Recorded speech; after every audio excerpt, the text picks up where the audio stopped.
Au nom du Père, du Fils et du Saint-Esprit. Amen. Que la grâce de notre Seigneur Jésus-Christ, l'amour de Dieu le Père et la communion de l'Esprit Saint soient toujours avec nous, chers abonnés, sur vous, qui pour la première fois regardez cette chaîne. Si vous y êtes, ce n'est pas un hasard. Dans la parole de Dieu, il n'y a pas de hasard. C'est le Saint-Esprit qui vous y a conduit. Car Dieu veut parler à votre cœur. Mieux, il est pressé de vous bénir. Si vous aimez Holy Bible, The Word of God, comme je l'aime de tout mon cœur, merci de vous abonner, d'appuyer sur le pouce levé et de partager cet enseignement. Que Dieu nous bénisse in the name of Jesus Christ. Amen. Mon frère, ma sœur, j'aime la parole de Dieu et je prie que Dieu te communique l'amour de sa parole. C'est merveilleux d'aimer la parole de Dieu, vous allez comprendre pourquoi. Merci de prendre ta croix et de l'attraper. Ce n'est pas un cheminement, mais il est trop pressé de bénir. Il n'attend que ça, de nous bénir. Alors mon frère, sache que le Seigneur passe pour te toucher, pour te visiter, pour t'opérer, pour te guérir, pour effacer tes dettes, pour débloquer toute situation bloquée. Au nom de Jésus, le Père veut t'accorder sa faveur. Il te demande simplement de t'attacher à lui, de croire en lui, de toucher la frange de son vêtement et de ne cesse de lui rendre grâce pour le sacrifice unique. La Sainte Croix, le symbole de notre victoire, le symbole de notre salut, le symbole de notre libération. Mon frère, ma sœur, fixe tes yeux sur la croix. Il passe et quelque chose va se passer dans ta vie. Saint Marc dit, partout la parole de Dieu est proclamée, le Seigneur n'a cesse de la confirmer par des signes. Le premier signe, l'unique signe, c'est la Sainte Croix. Alors dispose-toi, attrape-la. Tu vas vivre quelque chose d'exceptionnel. Il va te traverser. Il va te renouveler dans tes dons spirituels. Tu vas commencer à bondir parce qu'il veut te renouveler. Il a besoin de toi. Il veut te délivrer. Symbole de la victoire, de la vie sur la mort, de la lumière sur les ténèbres. Pendant que je te parle, il passe et il te touche. Il guérit tes yeux, il guérit ton cœur. Ne t'inquiète pas. Ne t'inquiète pas, tu vas te marier. Le temps est favorable. Le temps est favorable, il est pressé. Il dit, mon serviteur, mon prophète, on ira d'élévation en élévation, de gloire en gloire. Je suis pressé de me manifester. Prêche, mon enfant. J'agirai toujours aussi longtemps que le niveau de consécration de ta vie sera conforme à la parole de Dieu. Aussi longtemps que ton mode de vie sera conforme à la parole de Dieu. Aussi longtemps que tu demeureras dans la pureté de ton être, je me glorifierai. Alors attrape ta croix. Ce n'est pas moi, c'est lui qui veut agir. Il te touche maintenant. Et tu vas témoigner bientôt. Il ne t'a pas oublié, il passe. Mon frère, ma sœur, je t'invite à t'asseoir et à écouter. Le message d'aujourd'hui ne sera pas long. Il y a des moments, la parole, il ne faut pas trop parler. Laisse la parole seule agir. Nous allons prendre le livre de la sagesse, chapitre 6, le verset 11 qui dit, je cite, « Recherchez mes paroles. » Je recommence. « Recherchez mes paroles. Désirez-les. Elles feront votre éducation. » La parole de Dieu est l'Esprit de Dieu. La parole de Dieu est la sagesse de Dieu. Dieu te dit aujourd'hui simplement, il faut rechercher sa parole, c'est-à-dire il faut le rechercher lui. Mais en réalité, il te dit clairement, recherche la sagesse. Mais rechercher, ça veut dire quoi? Chercher à connaître. Dieu te dit de chercher à connaître la sagesse. Puis il te dit de désirer la sagesse. Ça fait deux choses.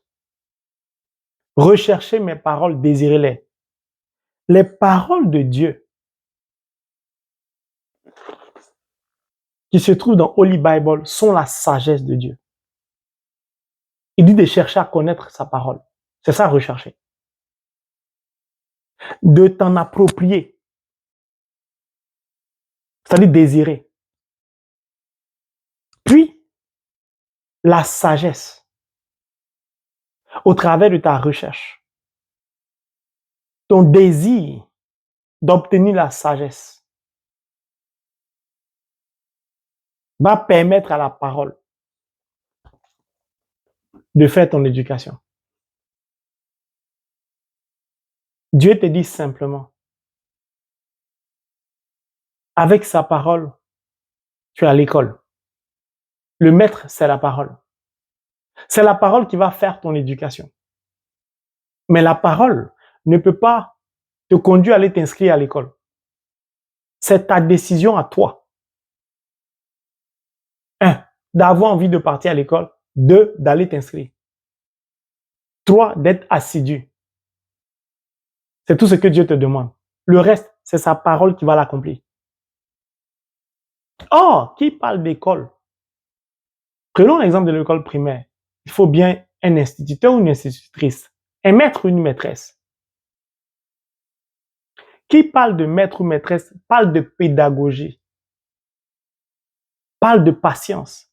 Parce que nos instituteurs ou nos institutrices sont dotés d'une patience, d'une pédagogie qui nous permettent à nous, enfants, au CP1, à l'école primaire, d'apprendre. Puis, il s'évertue à ce que tous les élèves puissent passer en classe supérieure. Il se rapproche de certains élèves qui ont du mal à comprendre et à avancer. Et ils utilisent des techniques pédagogiques pour permettre à cet enfant, qui est aussi intelligent, mais qui n'y arrive pas, à aller au-delà de ce qu'il fait. Dieu compare sa parole à un instituteur, à une institutrice. Dieu te dit, regarde, va simplement t'asseoir en classe. Elle a le désir de connaître la parole. Et la parole va faire ton éducation. La parole va t'éduquer. La parole va te dire ce qui est bien, ce qui est mauvais, ce qu'il faut faire, ce qu'il ne faut pas faire. Comment marcher pour être heureux? Qu'est-ce qu'il faut éviter? Qui suivre? Qui écouter? La parole va se charger de ça. Si donc tu es éduqué par la parole, rien ne manquera à ta vie. Parce que la parole peut tout et la parole fait tout. Alors le Seigneur te pose une question aujourd'hui. Est-ce que tu recherches la parole? Est-ce que tu désires la parole? Si oui, il t'invite à être organisé, à être discipliné. Parce qu'en classe, un élève qui est attentif, qui suit, qui écoute, qui pose des questions, qui cherche à comprendre, réussit toujours à passer en classe supérieure. Un élève qui n'est pas intéressé, qui est paresseux, qui est tonitruant, qui fait du bruit en classe, qui lance des bouts de papier, qui perturbe la classe, n'a pas de fortes chances de réussir. Hélas, beaucoup de baptisés confirmés se comportent comme ce genre d'élèves à l'égard de la parole de Dieu. Tu ne peux pas être éduqué par la parole. Tu ne peux pas vouloir avoir une relation avec Dieu et ne pas lire la parole. Le message de Dieu est clair. C'est la parole qui va t'éduquer. C'est la parole qui va t'expliquer la parole. Tu n'as pas d'effort à faire. Sois simplement disposé. Sois assidu en classe. Ouvre ton cœur. Aie envie d'apprendre. La discipline fatigue beaucoup de chrétiens. L'organisation perturbe beaucoup de chrétiens. Vous venez d'obtenir votre diplôme, par exemple. Vous partez dans une compagnie. Vous avez besoin d'apprendre comment la compagnie fonctionne. Au fur et à mesure, vous apprenez comment la compagnie fonctionne. Vous êtes capable de faire vos preuves. Partout, nous avons besoin de formation. À la différence, dans la vie spirituelle, c'est la parole qui se charge d'expliquer la parole. Mon frère, ma soeur, regarde un médecin. Sans la maîtresse, sans le maître, il serait jamais médecin. Tu as besoin d'apprendre le b.a.-ba de la parole de Dieu. Tu as besoin d'être disposé. Tu as besoin d'être à l'écoute de la parole. Si tu considères la parole de Dieu, c'est-à-dire la sagesse de Dieu, comme ton maître ou ta maîtresse, alors accepte de l'écouter. Accepte que la parole corrige tes erreurs. Accepte que la parole te donne des interrogations, des devoirs de maison, des devoirs en classe. Accepte d'être formé par la parole. Et tu verras que ta condition de vie va changer. Beaucoup de chrétiens souffrent partout dans le monde parce qu'ils n'ont pas la connaissance de la parole, parce qu'ils ne veulent pas se laisser instruire par la parole, parce qu'ils ne cherchent pas à posséder la sagesse de Dieu. Ils ne cherchent pas à s'imprégner de la parole. Beaucoup de chrétiens lisent la parole de Dieu sans la désirer, c'est-à-dire sans amour. Mon frère, ma sœur, le message de Dieu est simple. Je vais te le relire. Recherchez mes paroles. Il dit les paroles sont déjà là. C'est un acquis. Mais chercher à connaître la parole ne dépend plus de lui, il dépend de toi. Puis il te demande, désirez-les. Si tu acceptes de désirer la parole, si tu acceptes de vouloir posséder la parole, si tu acceptes de vouloir laisser la parole pénétrer en ton être, en ton cœur, si tu acceptes de te confondre à la parole, d'avoir ces deux attitudes, c'est-à-dire la discipline et l'organisation, la volonté, lui, Dieu, c'est-à-dire la sagesse, la parole te promet qu'elle fera ton éducation. Si la parole fait ton éducation, les cieux et la terre ont été créés par la parole de Dieu. Si c'est Dieu qui fait ton éducation, dis-moi où est-ce que tu pourras échouer. À l'école, à l'université,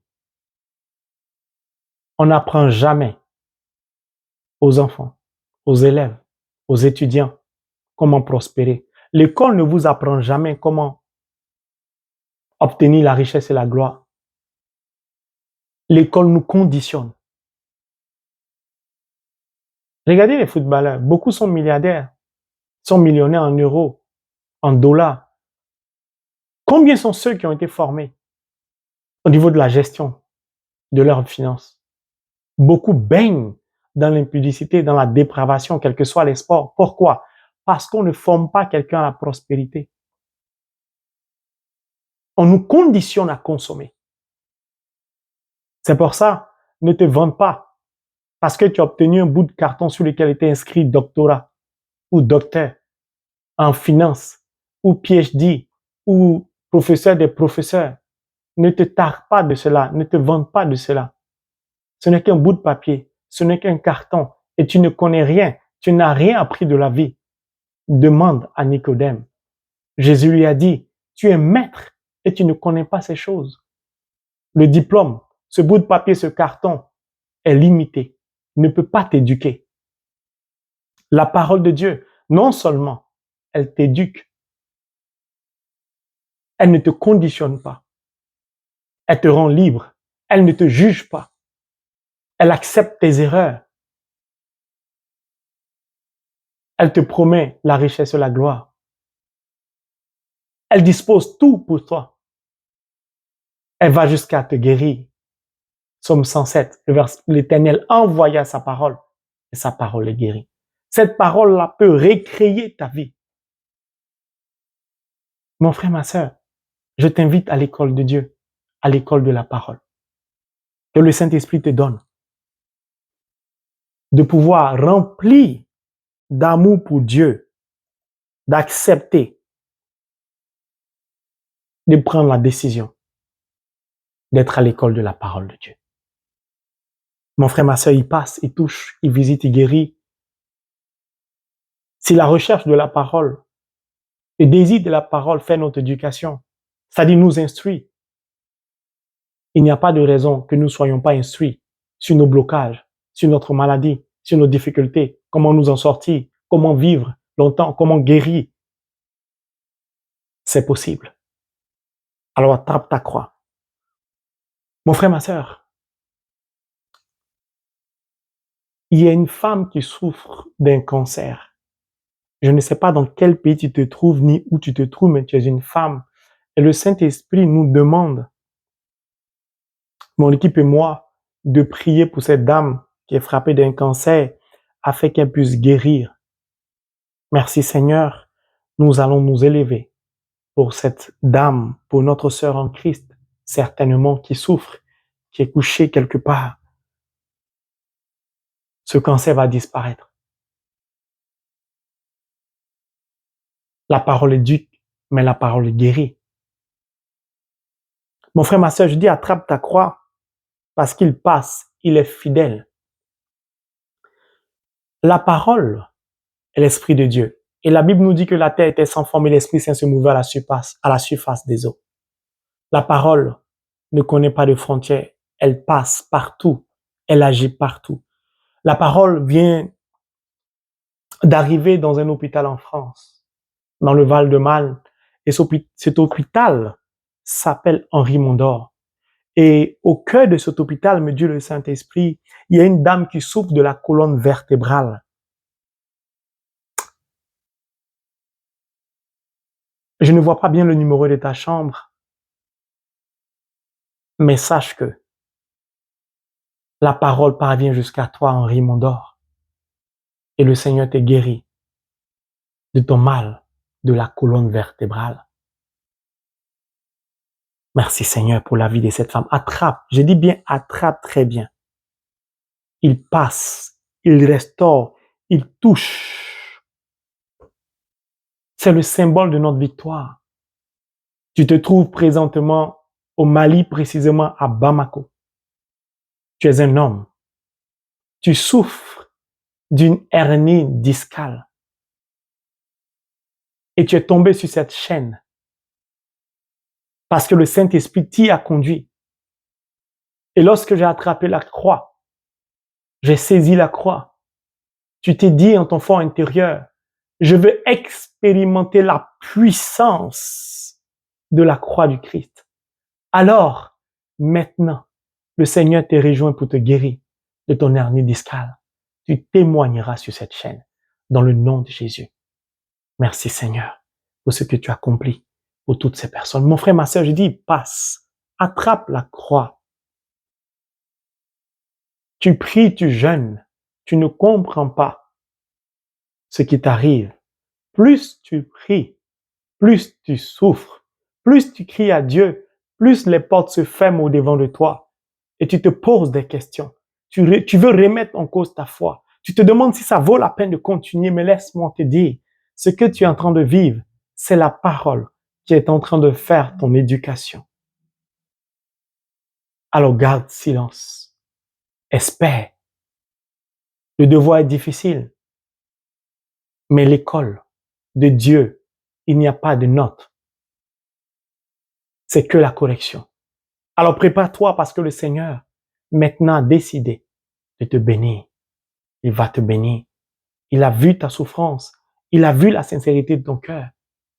Laisse-le achever ton éducation afin que tu puisses contenir la bénédiction qui parviendra jusqu'à toi. J'ai dit, il passe, il touche, il visite, il guérit. Mon frère, ma sœur, Dieu lui merci. Et accepte de t'attacher à la parole. C'est le symbole de ta victoire.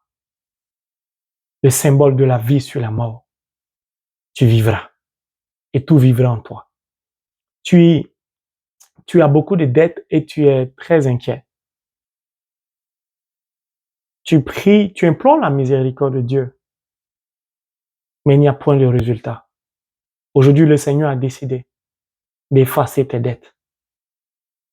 J'ai dit bien, il a décidé d'effacer tes dettes. Alors accepte de lui rendre grâce. C'est déjà accompli. Mon frère, ma sœur, je voudrais rendre grâce au Seigneur parce qu'il accomplit beaucoup de choses. Le Saint-Esprit me dit, beaucoup de personnes vont commencer à être enseignées par lui. Le Saint-Esprit veut enseigner beaucoup de personnes. Beaucoup de personnes vont recevoir la visite de l'Esprit Saint.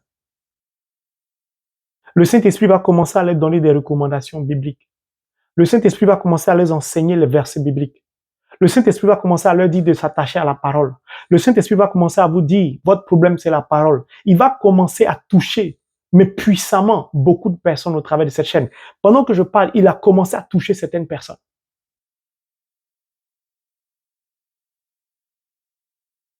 Alléluia. Le Saint-Esprit dit, ton problème c'est la parole.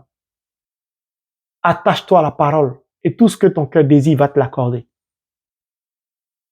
Il dit, il veut t'éduquer. Il veut t'instruire.